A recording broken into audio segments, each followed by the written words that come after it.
Right. And have you already experienced in your own kind of I guess experience with this that there is sort of already kind of a backlash with an association that if you have a child that's suffering from this, that there's any type of fear connected to that of it being sort of one or hand in hand that way, that would just kind of be completely way off base for somebody to assume. Yes, and people have just been, parents of children with this disorder, organizations that deal with this disorder, psychiatrists alike, been very concerned about this going out there and being used as the reason or the cause behind what this person did. Sure. So, like I said again, please be clear on that this is not what causes this sort of an act of violence or premeditated act of violence. Absolutely, absolutely. Well, again, Doctor, thanks so much for being in the studio with us today. We certainly appreciate the insight and, of course, the expertise that is going to go along with some of your thoughts on the subject matter. Obviously, we've had the doctor in the studio earlier. We were kind of covering everything from misconceptions and gray area to sort of the need for us kind of, as a species, to sort of jump to conclusions and try to see if we can figure out what would be the cause, why would this be the case, be it separating ourselves from the person or trying to entertain the idea of understanding how this could have occurred in the first place. So, Doctor, if you don't mind, this time around, we kind of again discussed this weekend a little bit more in depth about about everything from what we can be doing on a local level, some of maybe the things that are being talked about on a national level.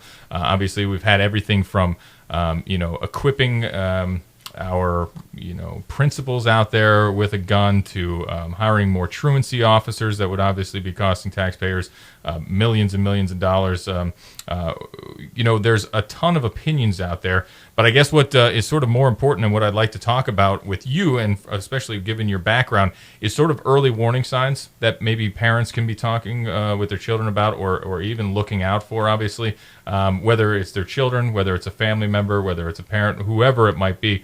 What are some of the things that you seem to be experiencing that way with kind of maybe lead-ups to these types of situations anyway? Sure.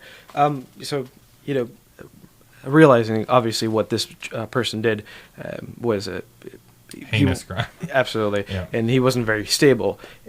What we can do as a community in terms of looking out for some of these signs, first off, not every act of violence is the same in severity. So it doesn't have to be somebody who's done something as out there as this person did. Can be at a lower scale or a lower level as well. Most people with some mental instability would display certain traits that would be spotted fairly early on. Parents, educators, babysitters, family members. We can all look out for some of these signs. And I want to talk a little bit about what these signs would be specifically. Sometimes you'll see kids having some problems with their schoolwork. That's a change in their grades. Say your child is an A or B student, and all of a sudden teachers are calling you. You notice that their grades are slipping. That's one of the things that you would look at. Sure. There is at times loss of interest. Say if your child has certain hobbies or enjoys something, from music to video games to reading their favorite book. Say if your child is a big Harry Potter or Twilight fan, and when the new movie's out and you watch a trailer for it on TV, you turn around and look at your child and you're like, oh, let's go to this movie. And he or she's really not excited. And if you suggest going to the movie, they just shrug their shoulder and they're just like, well, whatever.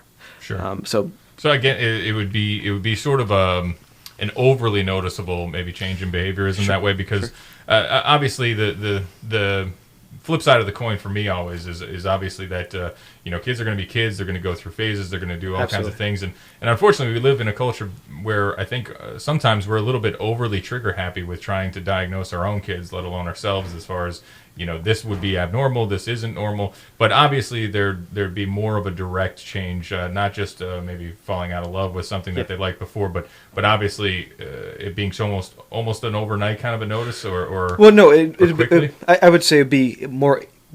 At times it might be a subtle change, a subtle difference, but obviously parents and caregivers, people who spend the most time with the child, may be able to sort of pick up on these signs fairly early on and quicker and before anybody else did, first off. And the second thing is, again, if again, we've all been kids, and you as a parent, you've been there as well. You understand that there's phases children go through. So it's also looking at the duration. If it's a day here or a day there, that's one thing. Fair but enough, all yeah. of a sudden, this child's acting very different in several of these aspects, and it's sort of ongoing. And you're like, maybe I need to sit down to have a talk with my child, figure out if there's something that's going on, something of concern. Absolutely. So, Dr. Fahd, if I'm at home and, it's a situation where my son or daughter, or even a sibling, family member in general, and you're noticing something to that effect, what exactly is the recommended procedure for somebody to go about that? Obviously, you don't want to try to maybe take it upon yourself to confront or to point out, as that could probably be taken negatively, or I'm not sure. How exactly would you describe or recommend to somebody them going about handling a situation like that? Everybody has a different way of dealing with their children. Sure. Some people might talk more around the dinner table. Some people might talk if they're going out, for a walk, walking the dog, or out to the park or a family picnic or something. Sure. So try to get them in that comfortable environment that where normally parents talk. If it's one-on-one, whatever works for you as a parent, and try to figure out if there is something that you need to be concerned about.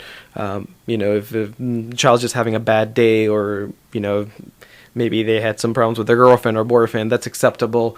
But again, trying to just being there for them. Sure. And explain to them, hey, I'm here if you need to talk. Let me know. Trying to figure out what's going on. Sometimes kids need their space, and so we have to understand that as well. Absolutely. But either way, obviously, in terms of a first step, and a good first step, maybe opening lines of communication. Absolutely. Providing an environment that they would feel safe, maybe divulging something like that to you, where maybe they were, maybe would have a defense mechanism maybe set up if it was brought to them a little bit more curtly anyway, right? Sure. In terms of other manifestations or other things that people could be looking for, are there other ones? Yes, there is. Isolation. Now, this may be difficult at times. Again, like we talked about, children going through phases. Mm-hmm. But if your child's cell phone is always ringing, or they're always begging to hang out with their friends, and all of a sudden they've stopped making plans, they're spending more time in their room.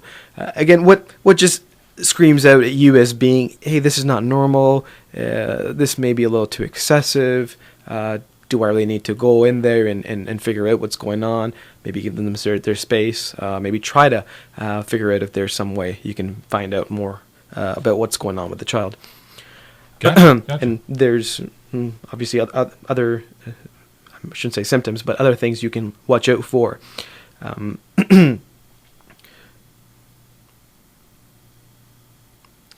Obviously, you have to make sure what the child is up to as well. Just in terms of day-to-day and day-to-day, kind of involving yourself? Nowadays, or, well, I shouldn't say nowadays, but sometimes kids will spend an excessive amount of time in their rooms. Sure. So be a little mindful of what they're doing.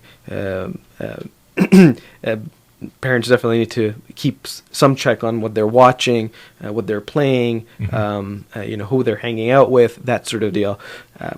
Another sign can also be irritability. If your child has started acting more and more aggressive, a little bit more so than just the occasional bickering that you have with your siblings or cousins or friends, or even with the parents. Oh, absolutely. Answering back more than what is normal for the child.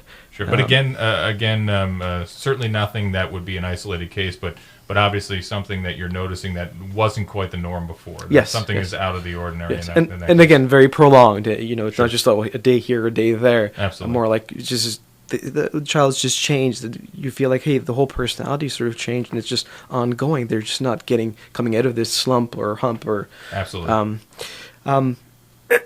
A change in sleep habits. Is your child sleeping enough, or sometimes sleeping too much? Sure. So it can go both ways. Say it's lunchtime, it's on Sunday, and they're still in bed, and you go in, and they're just kind of still in bed, and they're like, can't get up, and not getting up out of their beds.